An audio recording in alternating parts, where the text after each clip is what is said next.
आज ना एक कहानी से शुरुआत करते हैं। अर्जुन की कहानी। सोचिए जरा, एक लड़का है जिसके पास बीटेक, एमबीए, मतलब अच्छी खासी डिग्रियां हैं। बड़ी डिग्रियां। हाँ, पर नौकरी नौकरी नहीं है। हर इंटरव्यू के बाद आप जानते हैं ना, वही एक जवाब सुनने को मिलता है, विल कॉल यू बैक। हाँ, वो वाला जवाब। और वो कॉल कभी नहीं आता। उसके गांव के घर का माहौल सोचिए। माँ की आंखों में वो चिंता, पिता की खामोशी, और दीवार पर वो डिग्रियां टंगी हैं, जैसे कोई टूटा सपना हो। बिल्कुल।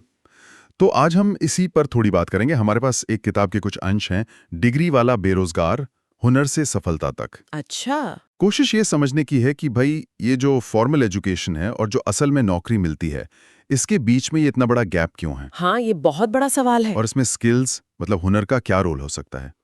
ये कहानी ना वाकई सोचने पे मजबूर करती है। सही कहा।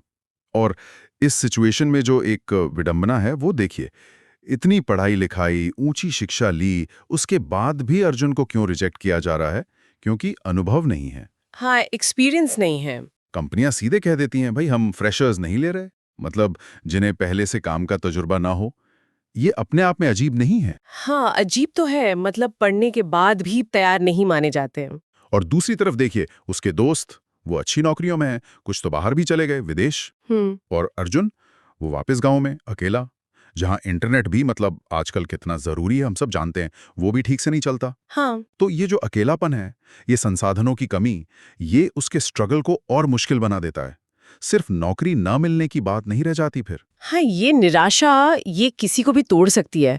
पर अर्जुन की कहानी में एक मोड़ आता है ना, उसने हार नहीं मानी। बिल्कुल, यही बात है। ये जानना बड़ा इंटरेस्टिंग है कि जब ये पारंपरिक नौकरियों वाले दरवाजे बंद से लगे, तो अर्जुन ने मतलब हार मानने के बजाय खुद रास्ता बनाना शुरू किया। हाँ, प्रोएक्टिव हुआ वो। वो ऑनलाइन गया, अलग अलग वेबसाइट्स देखी, शायद यूट्यूब जैसे प्लेटफॉर्म से फ्रीलांसिंग जैसे नए जमाने के हुनर सीखने शुरू किए।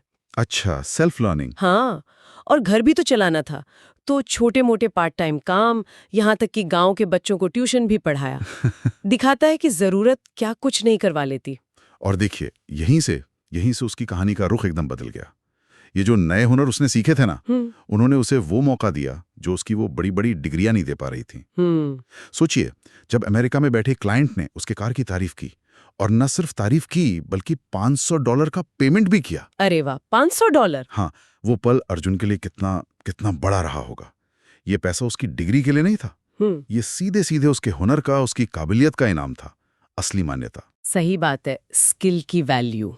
और कमाल की बात तो ये है कि आज अर्जुन सिर्फ अपने लिए काम नहीं कर रहा, वो अब खुद एक छोटा मोटा काम खड़ा करके दूसरों को रोजगार दे रहा है। अरे वाह, ये तो बहुत बढ़िया बात है। हाँ, तो ये दिखाता है कि हुनर में कितनी ताकत है।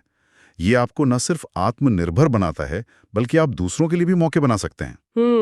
तो इस किताब से जो एक मुख्य संदेश निकलता है वो बहुत साफ है। देखिए, डिग्रियां अपनी जगह ठीक हैं, जरूरी हैं, वो एक बेस देती हैं। हाँ, फाउंडेशन तो है। लेकिन आज की दुनिया इतनी तेजी से बदल रही है कि सिर्फ डिग्री से काम नहीं चलता।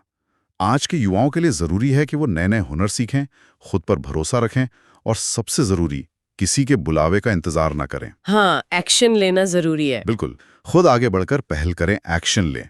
अक्सर असली और टिकाऊ सफलता वो लंबे संघर्ष के बाद ही मिलती है। बिल्कुल सही कहा आपने। तो इस पूरी बातचीत के बाद ना एक बड़ा सवाल मेरे मन में आ रहा है, शायद इस किताब का निचोड़ भी यही है। बताइए।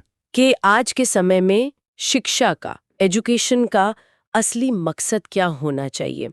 क्या सिर्फ ये कागज की डिग्रियां इकट्ठी करना, या फिर इंसान के अंदर वो काबिलियत पैदा करना, वो हुनर बनाना, जिससे वो अर्जुन की तरह मुश्किल हालात में भी अपने लिए रास्ता खोज सके, अपने मौके खुद बना सके? इस पर सोचना जरूरी है ना? बिल्कुल, बहुत जरूरी सवाल है ये, सोचने वाली बात।